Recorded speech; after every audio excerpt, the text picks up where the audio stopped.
Walking into a Filipino bakery is a full sensory experience. The warm, sweet air hits you, carrying the scent of freshly baked bread, pandesal, ensaymada, cheese bread. For many of us, that specific cheese bread, the kind made famous by places like LA Bakeshop Pampanga, is pure nostalgia baked into a soft, pillowy roll. It's not just bread with cheese.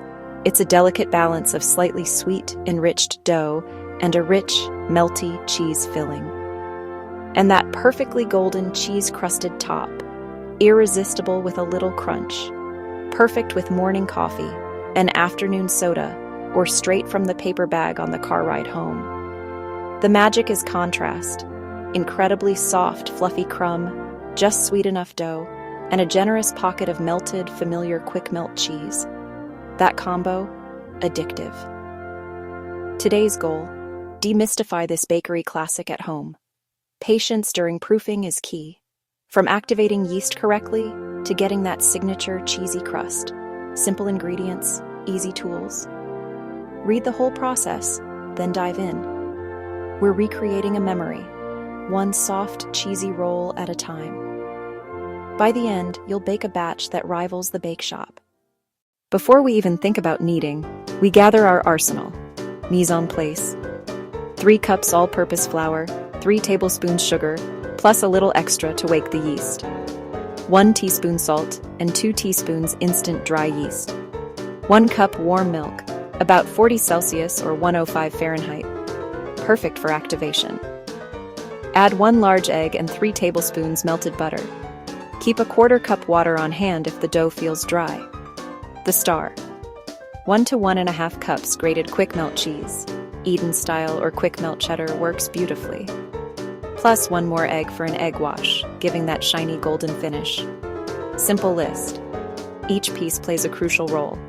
Tools: a large and a small bowl, measuring cups and spoons, a wooden spoon or spatula, baking sheet or loaf pan, parchment or silicone mat, box grater, towel or plastic wrap, pastry brush, and a reliable oven. The soul of great bread is the dough. For cheese bread, we want it exceptionally soft, light, and slightly sweet. This is an enriched dough, fat and sugar from butter, milk, and egg, lifted by yeast.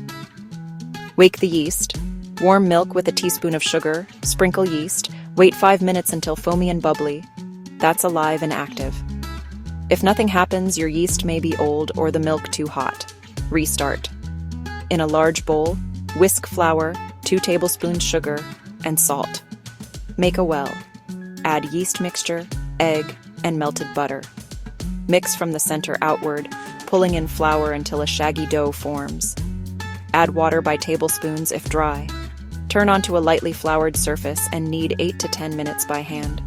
Push, fold, turn, repeat. Or 5 to 7 minutes on medium-low with a dough hook. Your goal is gluten development. Dough becomes smooth, elastic, and slightly tacky. Pinch a piece. Stretch to a thin window without tearing. Perfect. Lightly oil a bowl. Place dough, turn to coat, and cover with a damp towel or plastic wrap to prevent a crust. Rest in a warm, draft-free spot until doubled, about 1 to 1½ hours.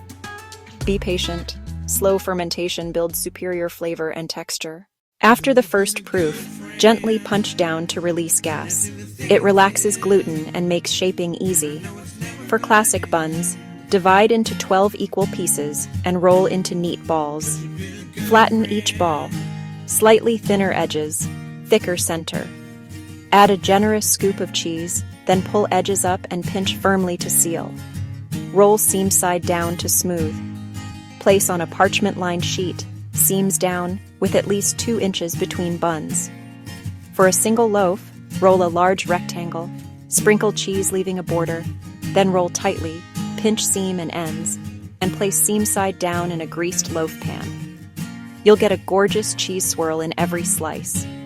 Cover loosely and proof again 30 to 45 minutes, not doubled, just visibly puffier. Proper shaping and proofing set the stage for a spectacular bake. Recheck spacing so buns expand without sticking. Clean sides, tall rise, perfect crust. As your shaped dough enjoys its final rise, prep to bake. Mid-proof, preheat to 180 Celsius, 350 Fahrenheit. Fully up to temp for strong oven spring and even baking. Whisk 1 egg with a splash of water or milk. Brush gently so you don't deflate that airy dough. Sprinkle more cheese. It bakes into a savory, slightly crispy crust. Bake. Buns 15 to 20 minutes. Loaf 25 to 30. Deep golden tops and bubbly cheese mean done. Tap the bottom. It should sound hollow. If tops brown too quickly, tent loosely with foil to finish inside. Pulling them out is pure bliss. Move to a wire rack to prevent soggy bottoms. Let rest 10 minutes so the crumb sets and molten cheese calms. Then enjoy. Fresh and warm is best. Softest crumb, perfectly gooey cheese. Great with coffee or hot chocolate for breakfast or merienda. Make mini sliders, a slice of ham or leftover chicken adobo. Store at room temp in a sealed bag up to 2 days, or freeze up to a month. Thaw, then warm in toaster or low oven 5 to 10 minutes. Easy twist. Melt butter with minced garlic and a pinch of dried parsley. Brush after egg wash, then add cheese. Irresistible. That's the complete guide. Be generous with cheese, follow the steps, and savor every cheesy bite. Happy baking!